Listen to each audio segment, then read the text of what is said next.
농부가 한 해 동안 너무너무 수고 많이 했는데 어느 날 거두는 것이 별로 없을 때, 수확이 없고 아무런 열매가 없을 때 그 농부의 심정을 누가 이해하겠습니까? 하나님께서는 하나님을 농부로 비유하시고 예수님 자신은 포도나무라고 하셨습니다. 그 당시 유대 나라에서 가장 많이 농사하던 분목은 바로 포도였습니다. 그래서 예수님 자신은 포도나무, 하나님은 포도나무를 가꾸고 재배하는 농부로, 제자들과 예수 믿는 우리는 그 포도나무에 붙어있는 가지로 비유하셨던 것입니다. 우리야 가지라고 비유하든 손톱이라고 비유하든 별 문제가 안 되지만 어떻게 하나님을 농부에 비유하고 예수님을 포도나무에 비유하실 수가 있을까요? 그럼에도 불구하고 주님께서 그와 같은 비유를 하신 이유가 과연 무엇일까? 그렇다면 하나님이 농부시라면 하나님의 가장 큰 소원이 있다면 무엇일까? 여러분, 하나님의 가장 큰 관심은 어디에 있을까요? 그것은 바로 소출을 얻는 것입니다. 많은 소출을 얻는 거죠. 포도나무 가지마다 포도송이를 주렁주렁 달기를 바라는 것입니다. 그게 바로 농부의 심정이기 때문입니다. 우린 이렇게 흔히 생각해요. 하나님은 우리가 구원받는 일에 많은 관심을 가지고 계신다. 예, 맞습니다. 틀린 말은 아니지만 거기에 머무르면 안 됩니다. 우리가 예수 믿습니다 하고 고백함으로 구원 얻기만 하면 그것으로 하나님께서 만족하신다라고 생각하면 안 되는 것입니다. 부모가 어느 날 자식을 낳는 것도 소원 중에 하나지만 낳고 나면 또 다른 소원이 생겨요. 아무리 무남동녀 5대손 독자라고 할지라도 애를 낳기 전에는 자식이 하나 있었으면 하지만 기대하고 바라지만 일단 아기를 낳고 나면 무엇보다 중요한 소원을 하나 품을 수가 있는 것입니다. 그 소원이 뭡니까? 그가 바로 훌륭한 사람이 되는 소원입니다. 내 자녀는 훌륭한 사람이 되면 좋겠다라고 하는 소원. 마찬가지로 우리 하나님은 우리를 구원하신 다음에 큰 소원을 하나 가지고 계시는데 그것은 바로 우리가 과실을 많이 맺는 것입니다. 하나님은 우리가 예수님께 붙어 있다고 하면서 잎만 무성한 가지가 되기를 절대로 원하지 않습니다. 무성한 잎을 사방으로 뻗어서 시원한 그늘을 만들어주고 주인으로 하여금 쉬게 만드는 그런 가지를 원하는 게 아니고 하나님이 원하시는 것은 풍성한 수확입니다. 하나님은 우리가 한두 송이 열매 맺는 것으로 만족하지 않습니다. 더 많은 과실을 거두기를 원하고 계신다는 사실을 꼭 기억하시기를 바랍니다. 첫째로 나는 그러면 예수님이 이렇게 말씀하셨어요. 나는 참 포도나무요 내 아버지는 농부라. 우리가 성경을 읽어보면 예수님의 사상이 나와 예수님의 집중된 사상이 뭐냐 하면 어떻게 가는가, 얼마나 빨리 가는 것보다 중요한 것은 뭐냐, 어디로 가는가 라고 말씀하십니다. 어디로 가는가. 천길 남떨어지를 향해서 남들보다 훨씬 더 빠른 속도로 달려가면 무슨 소용이 있겠습니까? 남들보다 먼저 떨어져 죽을 뿐입니다. 그래서 어디로 가는가가 중요하죠. 어디로 가는가? 여러분 어디로 가십니까? 어떻게 믿는가도 중요하지만 더 중요한 게 있어요. 누구를 믿는가? 여러분 누구를 믿습니까? 잘못된 믿음을 가지고 잘못되는 사람들이 얼마나 많은지 몰라요. 그래서 예수님은 14장 요한복음 14장 마지막 부분에서 뭐라고 그랬습니까? 14장 31절에 보니까 오직 내가 아버지를 사랑하는 것과 아버지께서 명하신 대로 행하는 것을 세상이 알게 하려 함이로다. 그 다음에 일어나라 여기를 떠나자 하시니라. 일어나라 여기를 떠나자. 장소를 옮기자라는 말도 되지만 마태복음 16장 24절 말씀이에요. 자기를 부인하고 자기 십자가를 지고 나를 따를 것이니라. 좁지만은 생명의 길로 우리를 초청하시는 것을 볼 수가 있습니다. 그래서 15장 1절에 나는 참 포도나무요 너희는 가지다. 내 아버지는 농부다. 내 아버지는 요한복음에 이런 얘기가 많아요. 나는 무엇이다. 나는 양의 문이다. 나는 생명의 떡이다. 나는 세상의 빛이다. 이렇게 많이 말씀하셨는데 오늘 나는 참 포도나무다. 이 말씀은 마지막 예수님의 자기 소개라고 할 수가 있습니다. 그동안 예수님은 자신을 생명을 주시는 분으로 소개하셨고 따라서 사람들에게 자신에게 와서 믿으라고 말씀하셨어요. 그런데 지금은 이제 자신에게 이미 와 있고 믿고 있는 제자들을 대상으로 마지막 자기 소개인 나는 참 포도나무다 이렇게 말씀하고 있는 것입니다. 예수님은 포도나무와 가지 비유를 통해서 이제 십자가의 길에 동행하고 있는 가룟 유다를 제외한 11명의 제자들이 예수님 자신과 더 친밀하게 하나가 되고 자기의 생명, 자신의 생명을 공유하기를 원하셨습니다. 물론 이들은 다 실패하고 말지요. 몇 시간 되지 않아 11명의 제자들은 다 도망가고 무너지고 말았어요. 그러나 예수님의 부활 승천 이후 성령 받고 변화되어 예수님이 원하셨던 일을 다 감당하게 된 훌륭한 제자들이 된 것을 볼 수가 있습니다. 그러니까 예수님은 나는 참 포도나무다 이렇게 말씀하셨어요. 참 포도나무다. 여기 포도나무 혹은 포도원은 예수님 당시에 구약에서는 이스라엘을 상징합니다. 이스라엘 백성, 이스라엘 나라. 그런데 예수님은 이제 자기가 포도나무고 하나님 아버지는 농부시다 이렇게 말씀하십니다. 그것도 그냥 포도나무가 아니고 참 포도나무. 예수님은 자신이 참 이스라엘이라고 말씀하고 있는 것입니다. 예수님 당시에 성전을 중심으로 한 유대인들, 특별히 종교 지도자들은 자신들이야말로 선택받은 하나님의 백성들이라고 얼마나 우쭐거렸는지 몰라요. 그런데도 하나님의 아들이시고 메시아이신 그 예수님을 알아보지 못하고 도리어 죽이려 하고 결국은 죽이지 않습니까? 그것을 지금까지 요한복음이 쫙 보여주었고 그것을 통해서 그들 스스로 자기 자신들은 참 포도나무가 아니라고 하는 것을 증명하고 있는 것입니다. 우리가 구약을 읽어보면 구약에서 포도나무 이스라엘, 포도나무인 이스라엘은 하나님께 엄청난 사랑을 많이 받았어요. 그러나 하나님이 기대하셨던 열매를 맺지 못하고 들포도를 맺었다. 들포도를 맺었다.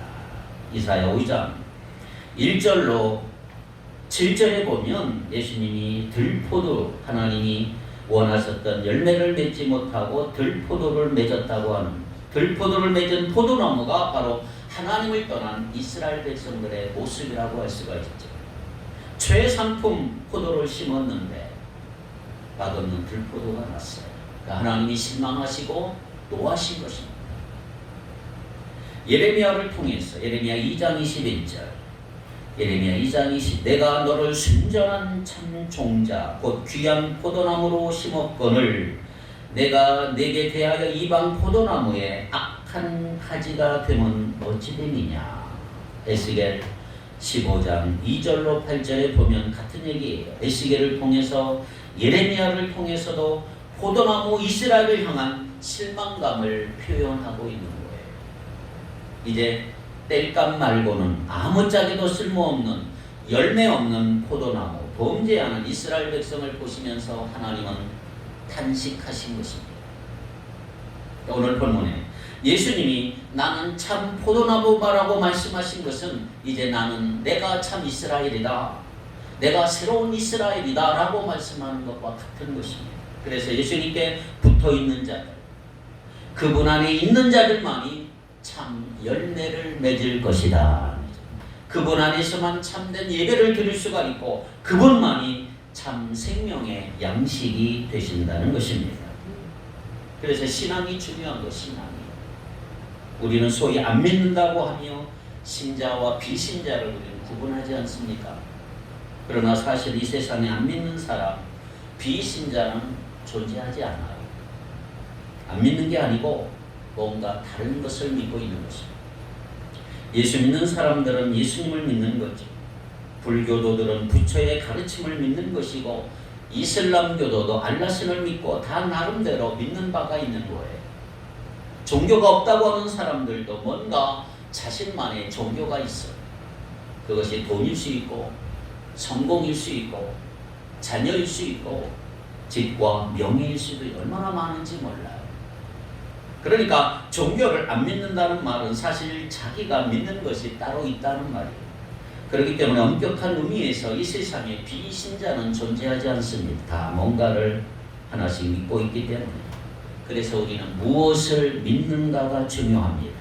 믿기는 믿는데 헛된 것 믿으면 헛된 삶이 되지 않겠습니까?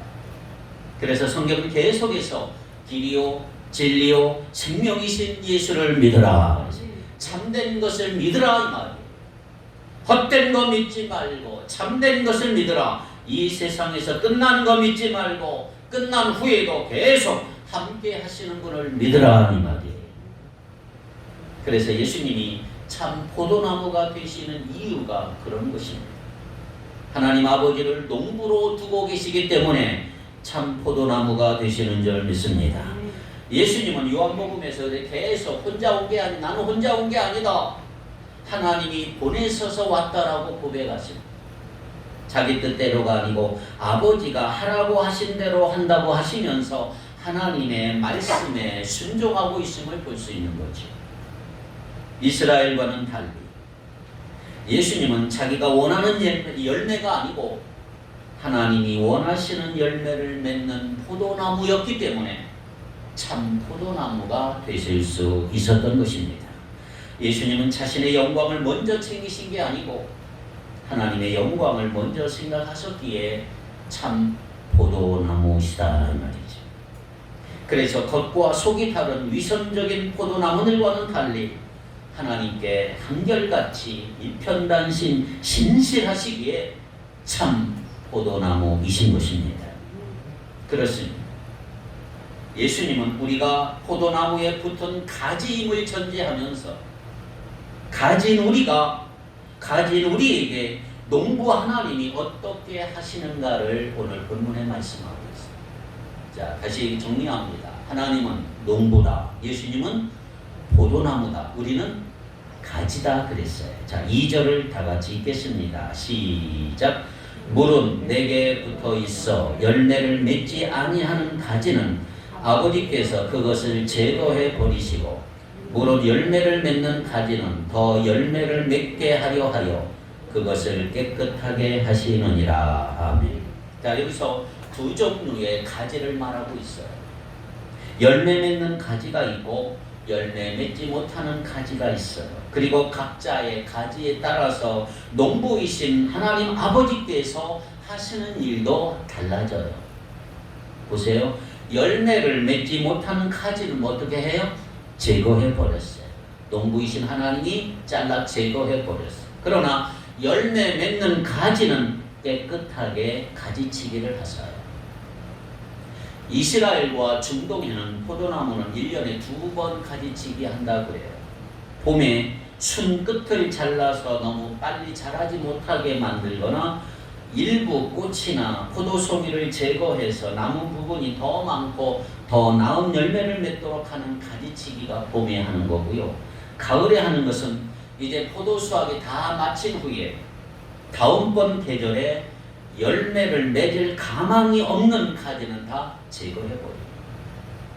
자, 이러한 배경 아래 예수님은 제거하는 가지와 깨끗하게 하는 가지를 지금 말씀하고 있는 거예요. 자, 2절에 첫 번째 가지는 내게 붙어 있어 열매를 맺지 아니하는 가지다 그랬어요. 그런 가지는 당연히 하나님이 제거해버립니다. 그런데 여러분 잘 들어보세요. 예수님 안에 있는데 열매를 왜 맺지 못할까? 이게 가능할까요? 예수님 안에 있는데 내게 붙어 있어요. 붙어 있는데 왜 열매를 맺지 못할까요? 가능해. 그런 사람들도 있다는 거죠. 그들은 예수님을 안 믿는 사람들이나 믿는 척하는 사람들이 아니고 제자들이에요. 그들에게 말씀하셨어요. 12제자뿐만 아니라 수만 명의 사람들이 예수님을 따라가고 있는데 그들 중 대다수는 다 돌아가 버리고 다 마음을 접었어요. 이게 아닌데 하고 예수님을 다 뒤돌아가 자기 길로 가버린 것입니다. 그 중에 대표적인 사람 가룟 유다입니다. 그는 12제자에 들었지만 예수님을 배반하고 말았어. 3년 반이나 예수님을 따라다니면서 다른 제자들과 똑같이 둘씩 짝을 지며 전도할 때 귀신이 쫓아나고 하나님의 나라를 전하고 능력도 행했던 사람이에요. 그러나 예수님이 이루시려고 하는 그 하나님의 나라가 세속적인 영광으로 높아지고 노마를 물리치고 최고가 되는 나라, 돈과 명예가 보장되는 나라가 아니라고 하는 것을 가룟 유다는 어느 날 깨닫기 시작을 했어요. 다른 제자들은 떨어져 그걸 깨닫지 못했지만 가룟 유다는 너무 똑똑해서 다른 사람들보다 먼저 깨달았어. 그래서 예수님을 배반했습니다. 그런 자들은 참 포도나무와는 달리 거짓 포도나무 이스라엘과 같은 자들이다 이렇게 말하고 있는 거지. 가룟 유다도 그들 중 하나였습니다. 겉으로는 열매를 맺는 것처럼 보이지만 그것은 하나님이 원하시는 것이 아니고 다른 열매였습니다. 다른 열매. 그래서 예수님은 마태복음 5장, 6장, 7장을 산상보온, 산상수훈이라고 그러는데 거기서 이렇게 말씀했어요. 그들의 열매로 그들을 안다. 좋은 나무마다 아름다운 열매를 맺고 못된 나무가 나쁜 열매를 맺느니라. 그리고 아주 무서운 말씀을 하셨어요. 마태복음 7장 21절. 나더러 주여 주여 하는 자마다 다 천국에 들어갈 것이 아니요 다만 하늘에 계신 내 아버지의 뜻대로 행하는 자라야 들어가리라. 얼마나 무서운 말씀입니다. 심지어 주님의 이름으로 선지자 노릇하며 주의 이름으로 귀신을 쫓아내며 주의 이름으로 많은 권능을 행한 사람들에게 이렇게 말씀하셨어요. 7장 23절 시작. 그때 내가 그들에게 밝히 말하되 내가 너희를 도무지 알지 못하니 불법을 행하는 자들아 내게서 떠나가라 하리라. 아니 그렇게 예수님의 이름으로 놀라운 사역을 한 사람들을 왜 불법을 행하는 자들아 그렇게 말하셨을까요? 나쁜 열매였기 때문에. 나쁜 열매였기 때문에. 불법이 뭐예요? 그건 한마디로 자기 마음대로 사는 거예요. 불법은 무법이에요. 무법은 법이 없는 게 아니고 자기가 법이라는 거예요. 자기가 법. 내 주먹을 믿으라 이 말이에요. 여기서 말씀하시는 불법이란 하나님의 뜻이 아니고 자기 마음대로 사는 사람을 불법이라고 한 것입니다. 그래서 하늘에 계신 내 아버지 농부의 뜻대로 행한 것이 아니기 때문에 그 열매는 그 맺는 열매는 하나님이 원하시는 열매가 아니고 자기가 원하는 못된 열매를 맺는다는 거죠. 그들을 향해 주님은 이렇게 말씀하셨어요. 내게서 떠나가라. 이게 바로 가지치기에서 제거하다라고 하는 의미예요. 제거하다. 내게서 떠나가라. 내 마음대로 사는 사람, 불법을 행하는 사람, 나쁜 열매를 맺는 사람, 열매가 없는 사람, 내게서 떠나가라. 가지치기 한다. 농부되신 하나님, 그날에 가지치기 할 것이다. 이 말이지. 두 번째 가지는 뭐지요? 열매를 맺는 가지. 열매 맺는 가지. 농부이신 하나님은 열매 맺는 가지가 더 열매를 맺게 하시려고 깨끗하게 가지치기를 하신다라고 했습니다. 자, 여기서 열매는 뭐냐 하면 주님의 새로운 계명에 순종하고 먼저는 하나님을 사랑하고 이웃을 사랑하고 주님이 특별히 우리를 사랑하신 것처럼 서로 사랑하는 것을 의미하는 거예요. 그게 열매입니다. 열매. 결국 열매는 사랑입니다. 열매는 무엇이다? 사랑이다. 열매는 관계의 결과물이기 때문에 하나님을 예배하고 말씀을 읽고 묵상하고 기도하는 그 하나님의 친밀한 관계 속에서 하나님의 사랑에 푹 젖어서 그 사랑이 나를 채우고 흘러넘쳐서 이웃에게로 형제 자매에게로 흘러나가는 그런 삶인 줄 믿습니다. 그런 삶이 하나님이 기대하시는 열매다. 이런 열매를 우리가 맺어야 할 줄 믿습니다. 그래서 여러분 신앙생활은 그냥 예배에 살짝 참석하고 가는 게 전부가 아니에요. 혼자 기도하고 혼자 말씀 보는 것이 신앙생활의 전부가 아닌 것입니다. 우리가 개인적으로 열심히 기도하고 말씀도 읽고 묵상하고 예배해야 합니다. 그렇게 하시기 바라요. 그런데 함께 예배하고 함께 말씀을 공부하고 함께 만나서 교제하고 서로를 섬기는 이 세 가지가 필요한 것입니다. 그렇게 될 때 그것이 진짜 신앙생활이고 제자훈련입니다. 여러분, 제자훈련이 뭐예요? 제자훈련이 공부한 것이 내 삶에서 실천되도록 하는 것까지 나아갈 때가 제자훈련. 저절로 되는 게 아닙니다. 공부만 한다고 되는 게 아니에요. 말씀 공부도 하고 예배도 같이 드려야 되고 같이 섬겨야 하고 같이 교제도 해야 돼요. 왜 같이 예배를 드려야 할까요?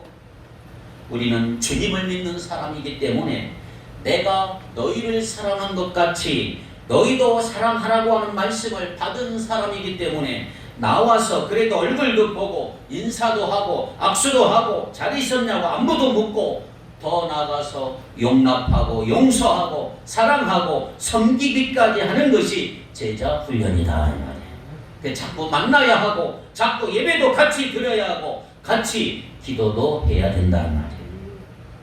그러니까 주님이 말씀하신 이 사랑을 실천하기 위해서 애를 써보고 훈련하고 연습하는 가운데 자기도 모르는 사이에 예수님을 닮아가는 제자가 되는 줄 믿습니다. 그렇습니다. 신앙생활과 제자가 되는 건 결코 이론이 아니 실제입니다. 실제. 근데 실제 부분이 우리는 너무 약하기 때문에 그냥 모여서 잠깐 예배하고 흩어지고 혼자 말씀 읽고 기도하는 방향으로만 나갔기 때문에 오늘날 한국교회가 약해지고 사회에서 지탄을 받고 있는 것입니다. 사랑을 연습하는 게 너무나 부족해요.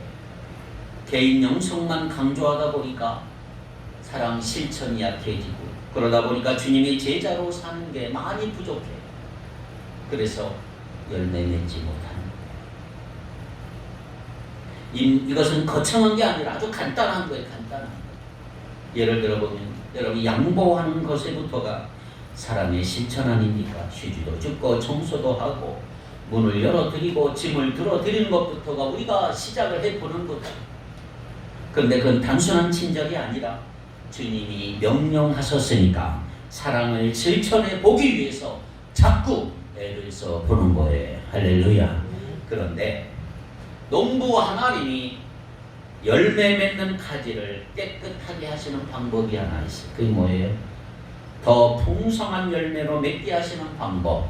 3절 같이 읽겠습니다. 오늘 본문 요한복음 15장 3절 시작. 너희는 내가 일러준 말로 이미 깨끗하여졌으니. 제자들은 이미 깨끗해진 자들이에요. 13장에서 깨끗해진 사람들은 이제 발만 씻으면 돼. 이런 그대로 말씀 그대로. 그 3절에 내가 일러준 말, 즉 예수님의 말씀을 믿음으로써 깨끗해진다. 우리가 하나님과 예수님을 더 알고 관계가 더 깊어지는 방법은 많이 있어요. 고난을 통해 내가 깨끗해질 수도 있고 큰 은혜를 경험한 후에 부흥회를 참석했다 깨끗해질 수도 있고 기도회를 하다가 신앙이 깊어질 수도 있다 이 말이에요. 그런데 요한복음에서 예수님이 가장 강조하시는 게 뭐냐면 말씀입니다. 말씀. 신앙의 성패는 하나님의 말씀을 통해서 하나님과 실질적인 교제를 나누고 그 말씀을 통해서 말씀대로 내 삶 속에서 하나님이 기뻐하시는 삶을 살아가고 있느냐에 달려있다 이 말이죠. 더 간단히 말하면 이것입니다. 진짜 신앙은 하나님의 말씀을 읽고 묵상하고 하나님과 교제하고 그렇게 말씀과 기도와 예배로 교제하는 것이 삶 속에서 형제, 자매, 사랑과 이웃으로 사랑으로 드러나는 것이다. 그러니까 다른 사람과 관계 속에서 사랑을 실천한 것이 없으면 진짜 신앙이 될 수가 없는 것입니다. 농부들은 봄에 가지치기를 할 때 꽃이나 열매가 너무 많으면 그런 것들을 다 잘라냅니다. 그래야 더 맛이 좋고 포도송이가 맺히기 때문에 더 맛있는 포도가 맺히게 하기 위해서 가지치기를 한다는 것은 포기한다는 말이에요. 포기한다. 여러분 더 좋은 것 얻기 위해 어떤 것들은 포기하고 잘라내야 돼요. 보통 내가 소유가 많으면 행복하다고 생각하잖아. 사람들은 내가 많으면 행복할 것이다. 그래서 돈을 많이 벌려고 그러고, 돈이 많은 사람은 조금만 더 벌겠다고 그러고, 헛된 행복을 위해서 쌓고 또 쌓아. 그런데 그게 아니고요. 주님은 나눔을 통해서 잘라내시라고 하실 때 잘라내고 포기해야 된다. 이걸 우리가 순종할 필요가 있다 이 말이에요. 내가 좋아하지만 그런 것을 잃어버리는 아픔을 경험하더라도 내가 잘라낼 때 오히려 더 풍성한 열매, 정말 좋은 열매를 우리가 맺을 수가 있는 거예요. 그렇게 못하면 좋은 열매 맺지 못합니다. 그래서 우리들도 말씀 안에 거하고 말씀대로 살수록 더 깨끗해지고 더 풍성한 열매를 맺게 되는 줄 믿습니다. 두 번째, 예수님 안에 거할 때 맺는 풍성한 열매를 소개하고 있죠. 예수님이 십자가와 부활과 승천의 과정을 통해서 아버지께 가셔야 되는 이유는 뭐냐 하면, 그래야 성령이 오십니다. 성령이 오십니다. 성령을 따라서 하나님의 말씀에 순종하는 백성으로 우리를 새롭게 빚으시고 인도하기 위함이죠. 성령님은 그래서 지금도 우리를 직접 인도하고 계신 하나님이십니다. 우리가 예수님을 직접 만나지 못했지만 예수님을 믿을 때 보내주신 성령님이 지금 내 안에, 우리 안에 계시기 때문에 그 성령님의 인도를 받아서 우리가 살 수 있게 된다 이 말이에요. 그래서 지금의 여러분의 삶은 내 힘이 아니고 성령님의 힘으로 가능한 거예요. 그래서 주님이 이렇게 말씀하십니다. 내 안에 거하라. 나도 너희 안에 거하리라. 이 말이 너무 중요해요. 4절입니다. 4절. 다 같이 읽겠습니다. 시작. 내 안에 거하라. 나도 너희 안에 거하리라. 하지마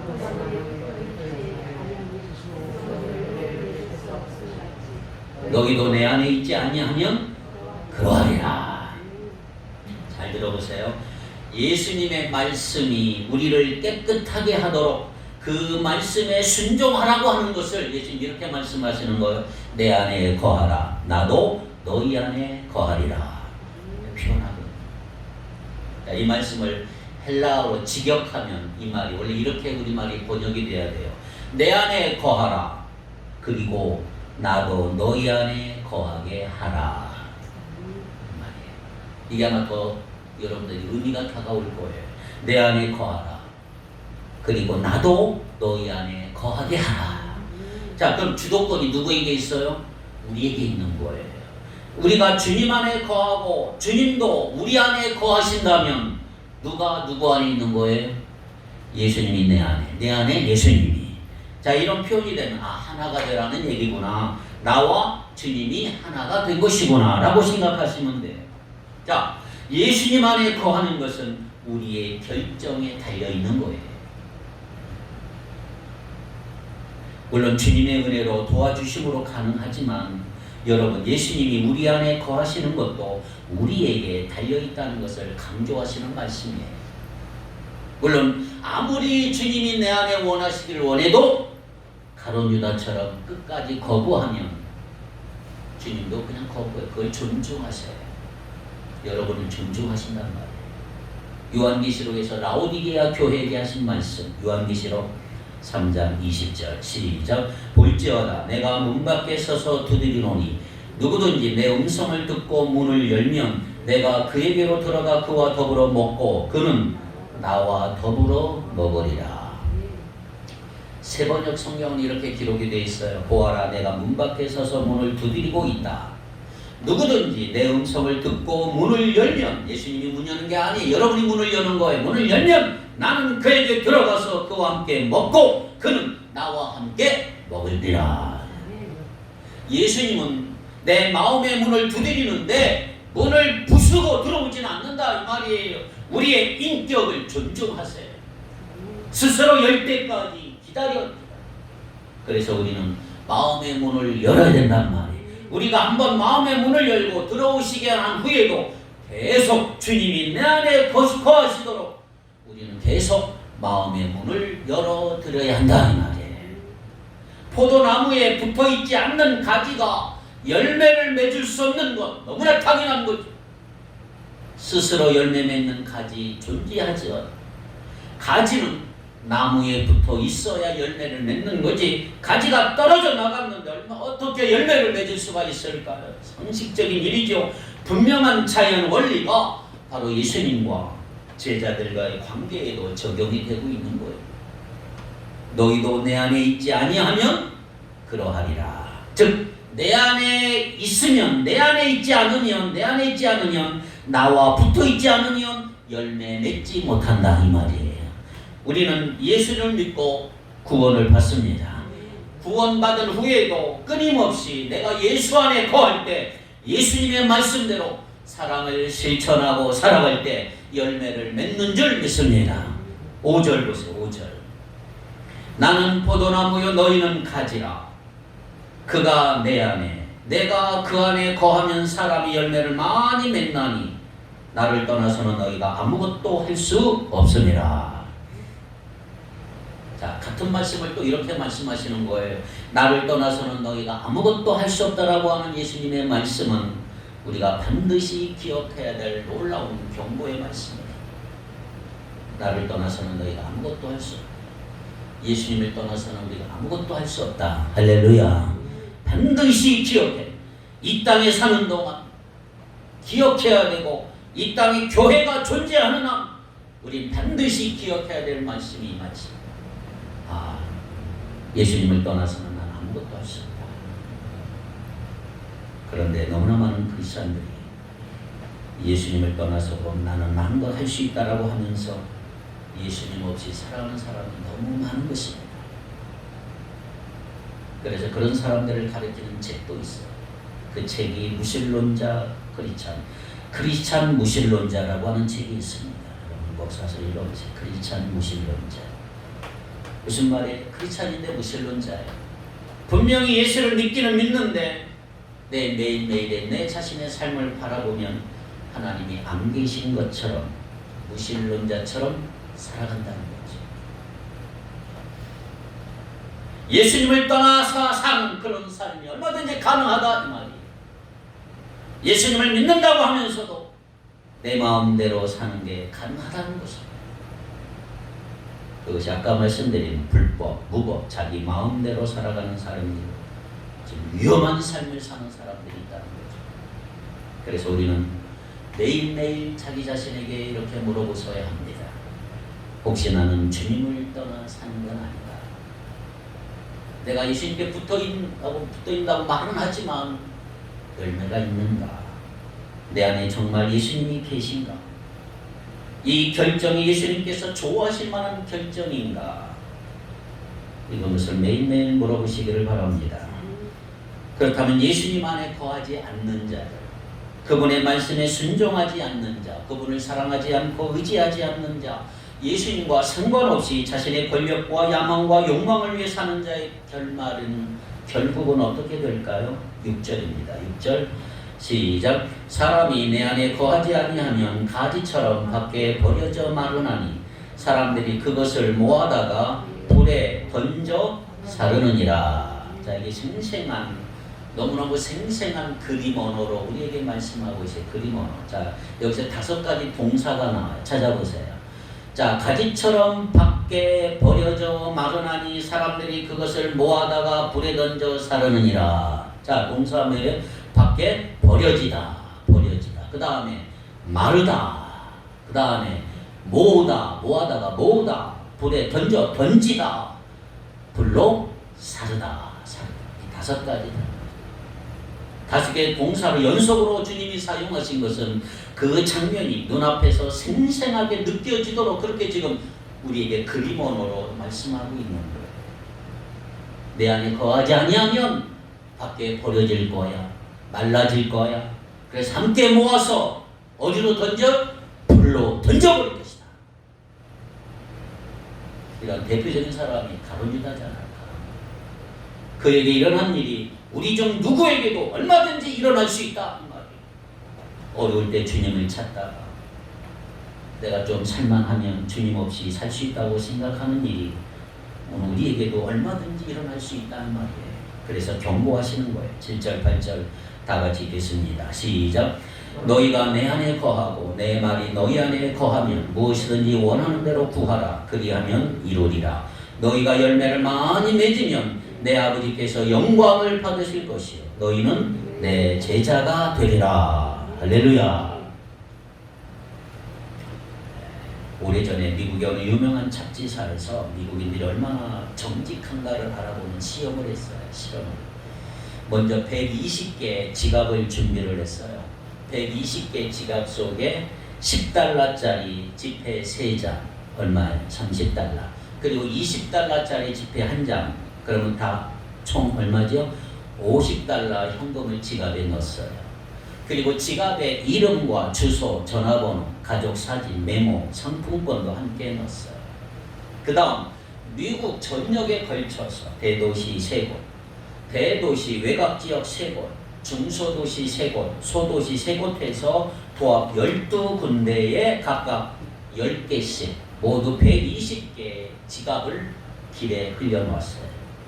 그 다음 지갑을 누가 들고 가는지 숨어서 지켜봤어요. 물어보겠습니다. 120개 중 몇 개나 주인에게 돌아왔을까요? 여러분 양식 기준으로 생각해 보세요.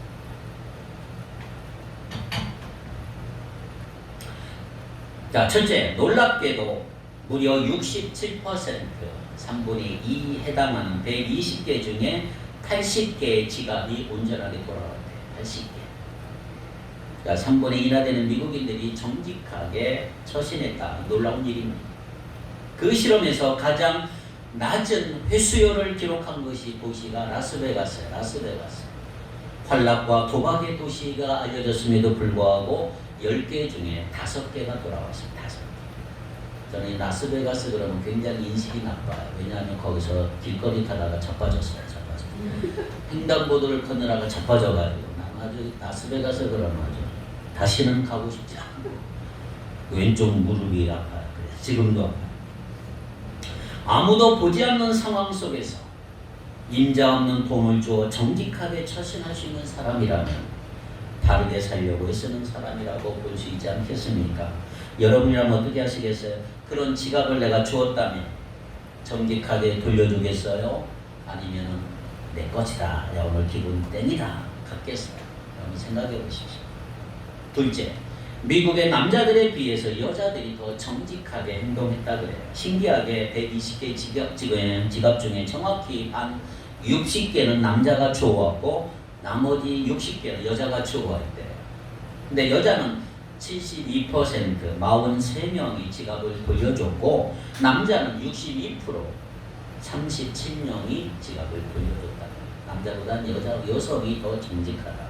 셋째, 이 실험을 한 사람들은 실험하기 이전에 청소년들이 타락해서 돌려주지 않을 거라 예상을 했는데 청소년들이 지갑을 줍자마자 3분의 2가 돌려줬대요. 3분의 2. 청소년들이 굉장히 의식이 바른 거죠. 넷째, 지갑을 돌려준 사람들은 압도적으로 다수가 정직하게 행동하는 것을 부모님에게서 물려받았다라고 했습니다. 그러니까 지금도 부모가 정직한 삶을 살면 자녀도 정직한 삶을 사는 것입니다. 마지막 제일 중요한 게 있어요. 지갑을 되돌려준 거의 모든 사람들이 예수 믿는 크리스찬들이었다. 그 중에 물론 규칙적으로 교회 안 가는 사람도 있었지만 크리스찬들의 가르침이 도덕적 자급제 구실을 했다고 하는 믿었던 것입니다. 하나님을 두려워 할 줄 알고 주님을 믿었던 사람들 거의 대부분이 지갑을 돌려줬다. 여러분, 하나님께 영광을 돌린다는 거 피상적인 게 아니에요. 막연한 게 아니에요. 바로 그런 거예요. 당연히 우리가 이렇게 예배를 열심히 드리고 말씀을 열심히 읽고 기도도 열심히 해야만 그것이 내 몸에서 정직한 삶으로 나오는 거예요. 왜 정직한 삶을 살아야 하느냐? 하나님을 사랑하기 때문이에요. 하나님을 사랑하고 또 하나님이 사랑하시는 사람들을 사랑하기 때문에 그들에게 정직하게 행하는 거예요. 그 열매가 정직한 삶을 통해 드러나고 정직한 삶은 하나님을 사랑하고 이웃을 사랑하는 것에서 나오는 줄 믿습니다. 바로 이것이 하나님께 영광 돌리는 삶임을 늘 기억하면서 지금도 길이요 진리요 생명이신 예수님 안에 늘 거하며 그분에게 꽉 붙어 있으므로 풍성하고 아름다운 열매를 많이 맺고 하나님께 칭찬받는 고귀한 인생이 될 수 있기를 주의 이름으로 축복합니다. 기도합니다.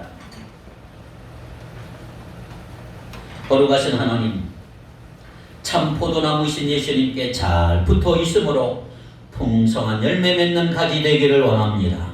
길이요 진리요 생명이신 예수님 잘 믿으며 살게 하시고 하나님을 사랑하고 이웃을 사랑하는 성도 되게 하시며 사랑으로 예배하고 사랑으로 말씀을 공부하고 사랑으로 교제하며 섬기는 축복교회 성도들 되게 해 주옵소서. 말씀에 방해되는 모든 것 잘라내게 하시는 결단도 주시며 포기도 주시며 예수 안에 거할 때 맺는 풍성한 열매를 바라보게 하시고 늘 예수 안에 거하고 내 안에 주님이 거하시는 마음의 문을 열게 하여 주옵소서. 예수 안에 꽉 붙어 있으므로 풍성하고 아름다운 열매를 맺는 칭찬받고 존귀한 인생들 될 수 있도록 축복하여 주옵소서. 예수님의 이름으로 기도하옵나이다. 아멘.